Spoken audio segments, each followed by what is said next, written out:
সপ্তাহের প্রথম দিন হচ্ছে সোমবার, আর সোমবার হচ্ছে শিব ঠাকুরের প্রিয় দিন। শিব হলেন আমাদের হিন্দু ধর্মের অন্যতম প্রধান দেবতা।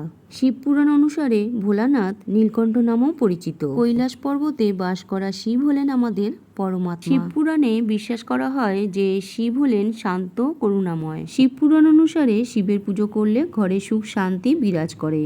স্নানের জলটা আগে তৈরি করে রাখলাম। এখন ঘি মধু দিয়ে শিব ঠাকুরের গায়ে ভালো করে মাখিয়ে দিচ্ছি। স্নানের জলের মধ্যে গঙ্গা জল, অগরু, গোলাপ জল আর একটু ভাং দিয়েছি আজকে। ভাংটা যে সবসময় দিই তা কিন্তু নয়, ভাংটা ছিল তাই দিলাম।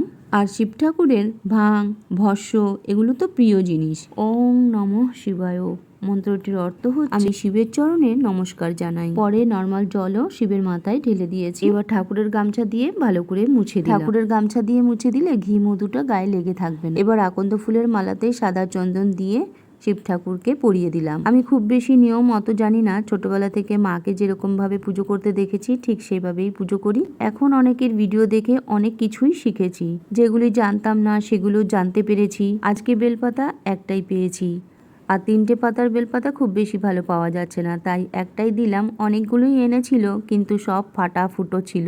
শিব ঠাকুরের গায়ে একটু চন্দন দিয়ে দিয়েছি, বেলপাতাতেও চন্দন দিয়ে ওং নমঃ শিবায় মন্ত্র বলে অর্পণ করলাম শিব ঠাকুরকে। ফুল দিয়ে একটু সাজিয়ে দিলাম সুন্দর করে। শিব ঠাকুরকে কলা নিবেদন করলাম। প্রসাদে দিয়েছিলাম কলা, শাকালু আর গুড়। নীলকণ্ঠ ফুলগুলো বেশ বড় বড়।